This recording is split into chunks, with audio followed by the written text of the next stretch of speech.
All right, thank you everybody for coming. I'm Jack Wild, the Director of External Affairs for the Inspector General. And before we begin and the Inspector General kick things off, just want to tell everyone that this report references incidents of domestic violence and gun violence. If you or someone you know is a victim of domestic violence and wants help, emergency shelter, information, or support, you can contact the New York State Domestic and Sexual Violence Hotline, which is listed on the poster in front of me. If you have questions related to gun safety in New York, you can visit gunsafety.ny.gov or speak with the New York State Police during normal business hours by calling the number on the screen as well. As always, if you are in immediate danger, please call 911. And with that, we will introduce the Inspector General. Thank you, Pat.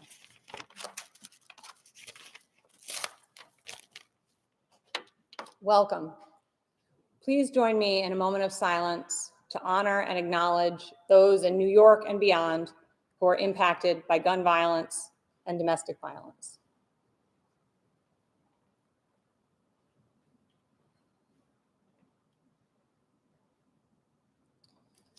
Thank you. Good morning, and thank you all for being here today to acknowledge this topic of critical importance to our city and state. Exactly 5 years ago today, just days before Thanksgiving of 2021, New York City police officers accompanied a domestic violence survivor home to her house in Springfield Garden, Queens.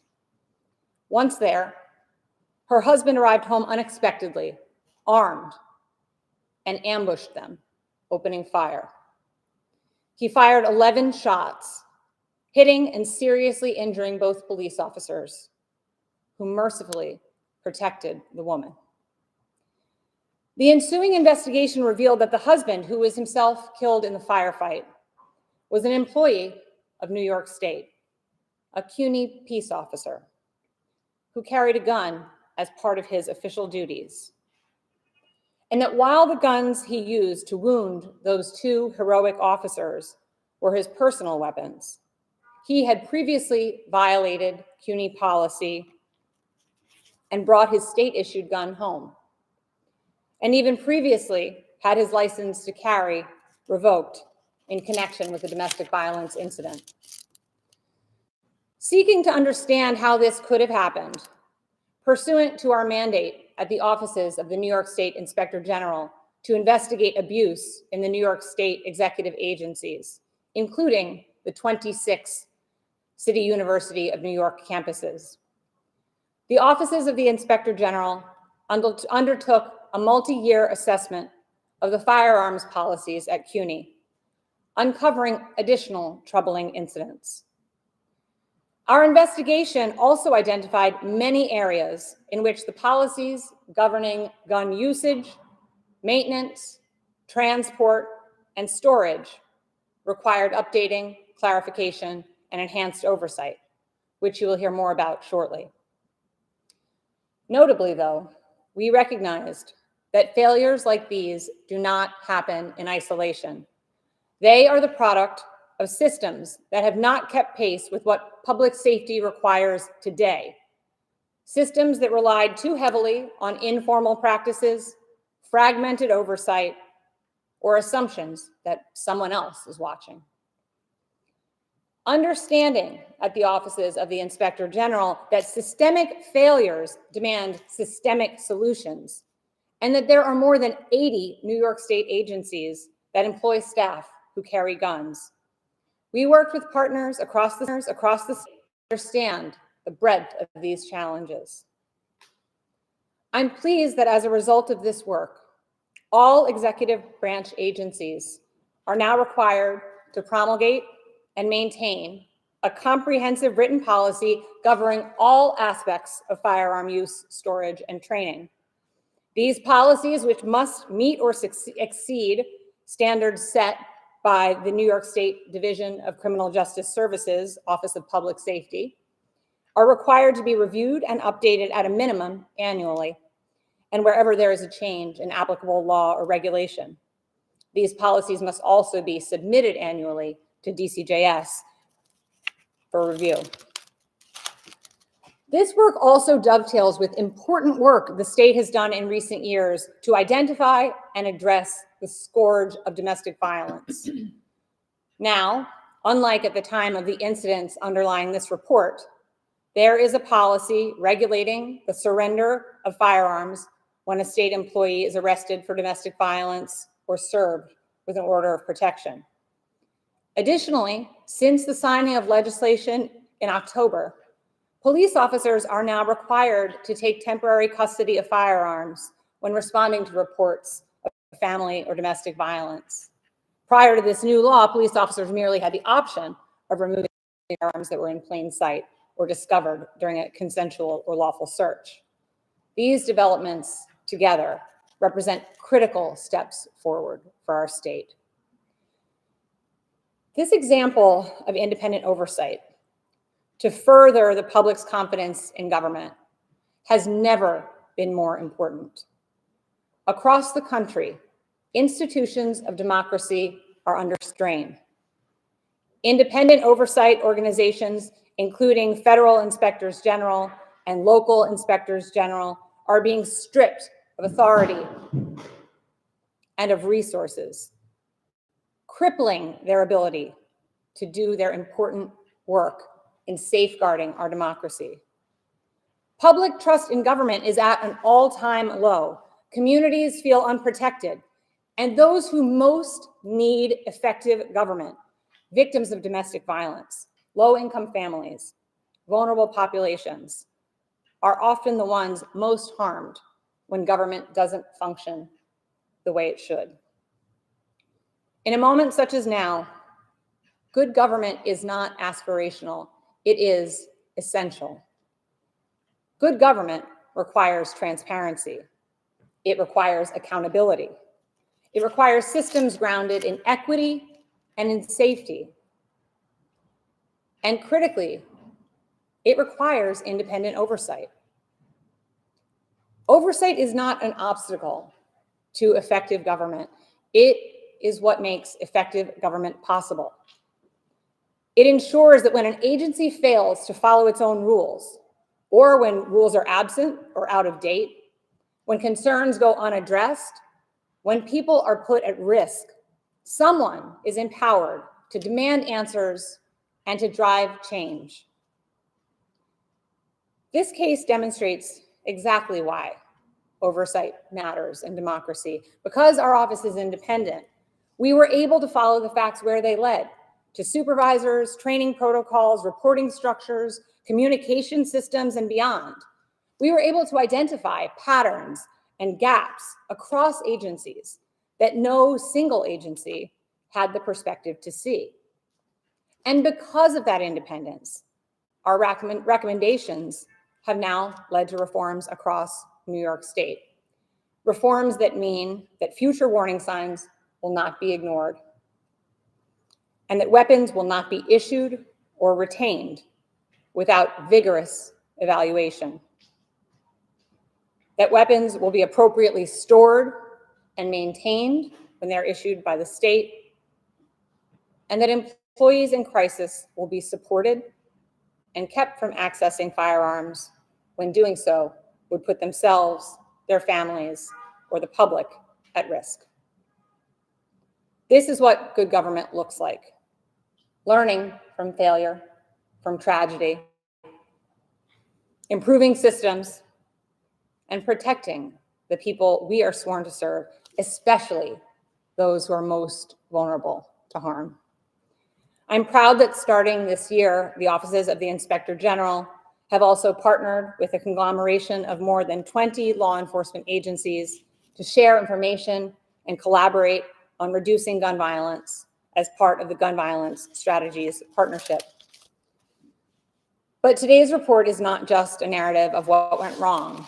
It is a roadmap for continued improvement and a testament to the importance of independent oversight like inspectors general. These reforms are already transforming how New York State manages firearms, and they will make our communities safer. I want to extend my gratitude to Deputy Inspector General Jean Carsey, who led this investigation, to her team, and to the advocates and the survivors who have helped shape a stronger, safer path forward for New York State. With that, I will turn this over to Deputy Inspector General Carsey to walk through the findings of this important report. Thank you, Inspector General Lang. I'm Jean Carsey, Deputy Inspector General with the New York State Inspector General's Office. I've been leading our review of firearms policies at the City University of New York, focusing on how public safety staff are trained, supervised, and held accountable. Our investigation identified significant gaps in policy and oversight, and today I'll share the findings and the reforms we recommended to strengthen safety and accountability across all CUNY campuses. In November 2020, a troubling incident occurred involving a CUNY public safety officer who, despite having a documented history of domestic violence and prior mental health concerns, retained access to a firearm. This officer later engaged in a violent confrontation with police, resulting in serious injuries and loss of life. This incident, along with two subsequent incidents in 2022 and 2024 involving firearms brought to campus by officers potentially impaired states, prompted a comprehensive review of CUNY's firearms policies and practices. Our review revealed systemic failures in both policy and practice. First, CUNY's operations guide, which governs public safety procedures, was outdated, inconsistent, and in some areas legally inaccurate. Some policies had not been revised in decades, and instructions regarding firearms conflicted with one another. Second, while certain campuses had improvised local practices, there were no consistent system-wide method for tracking firearms, monitoring compliance, or addressing observed violations. Third, CUNY failed to conduct internal reviews in cases where officers violated CUNY's firearm policy. In the 2020 case, the officer's return to duty and access to a firearm occurred after a domestic violence incident and mental health concerns without any independent assessment of fitness for duty. In our review of CUNY's firearms policies and practices, we found significant operational and oversight gaps that put campuses at risk. Many of the system's policies were outdated, some dating back to the 1990s, and contained contradictory or incomplete guidance on critical issues like use of firearms and deadly physical force, off-duty firearm carry, and responses to mental health or domestic violence concerns. CUNY also lacked consistent internal reviews when officers were involved in incidents that raised questions about their fitness for duty. For example, in the 2020 incident, an officer involved in a domestic violence incident returned to campus without any formal assessment to determine if they could safely carry a firearm. We found weak controls over firearms themselves. Tracking, sign-in and sign-out procedures, and locker inspections were inconsistent across campuses. And when unauthorized or unsafe conduct occurred, staff were often left without clear guidance on how to respond. Training and accountability were uneven, leaving some officers unsure of their responsibilities or the proper steps to take in high-risk situations. Combined with delays in disciplinary processes, these gaps created real and preventable safety risks for students, faculty, and staff. Addressing these gaps is not just a matter of compliance. It's essential for protecting the entire CUNY community. The Inspector General's report is calling for immediate reforms across the CUNY system, including modernizing and reconciling all firearms-related policies within its operations guide, implementing mandatory-wide firearms controls, including logbooks and daily locker checks, requiring new training on identifying and responding to unauthorized or unsafe firearm possession on campus, mandating internal fitness for duty reviews after any domestic violence allegation, mental health crisis, or suspension of a firearm license, promptly commencing disciplinary actions for any violations of firearm policies and requiring independent review before the reinstatement of previously revoked firearms privileges, requiring written acknowledgments that all public safety personnel have read and agreed to comply with updated firearms policies. These recommended reforms are essential to ensure the safety of students, staff, and the public while maintaining accountability for armed campus personnel. Thank you. I'm now honored to welcome an advocate who has been a leading voice in gun violence prevention, former New York president of Moms Demand Action, Alexis Gavanta. Thank you.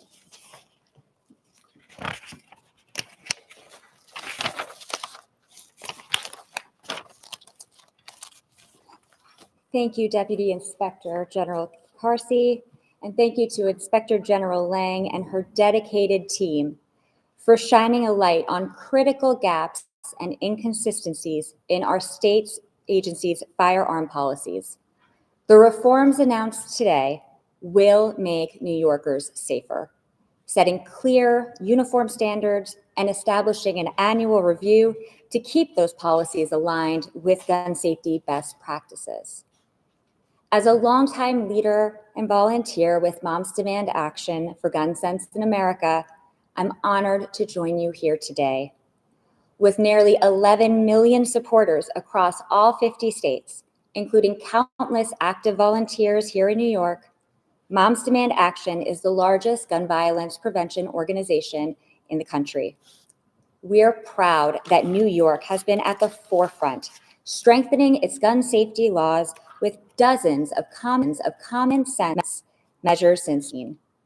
Today, New York has the fourth strongest gun laws and the third lowest rate of gun violence in the nation. Proof that strong gun laws save lives.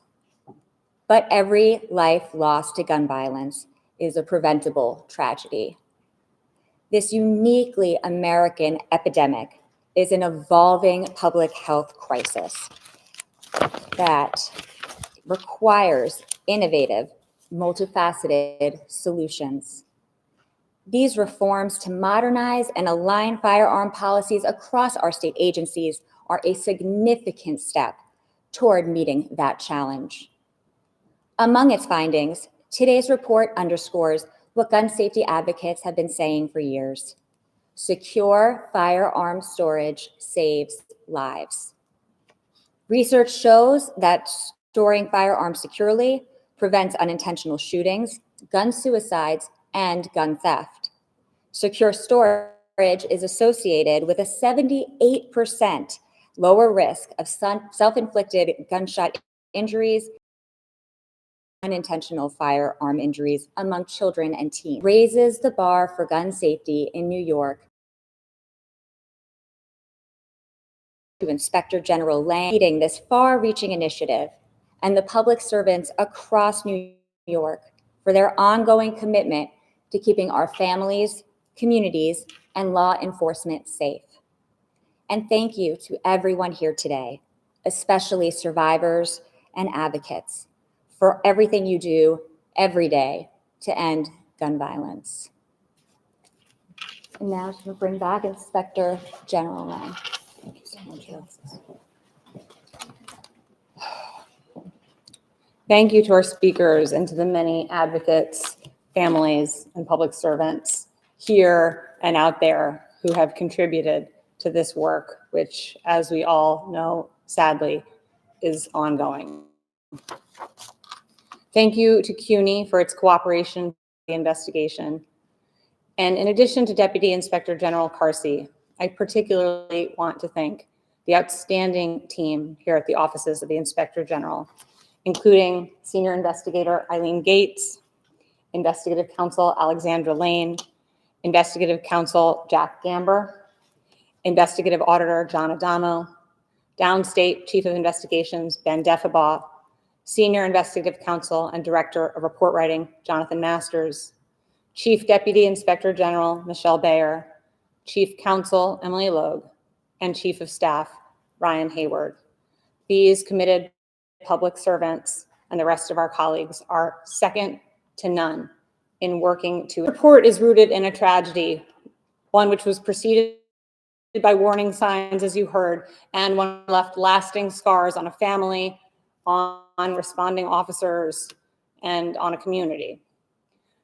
The corruption or abuse in New York State government should report it to the offices of the New York State Inspector General at 1-800-DO-RIGHT.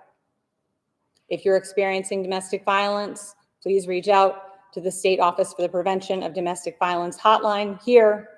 If you have concerns or questions about firearm safety, please contact the New York State Police Gun Safety Hotline, available here. Also, I should remind New Yorkers that we are all invited to educate ourselves about our rights, citizen and non-citizen, related to immigration enforcement by visiting the website for or calling the New York State Office for New Americans hotline at 1-800-566-7636. With my gratitude for your time, for all of your hard and ongoing work, I invite any questions.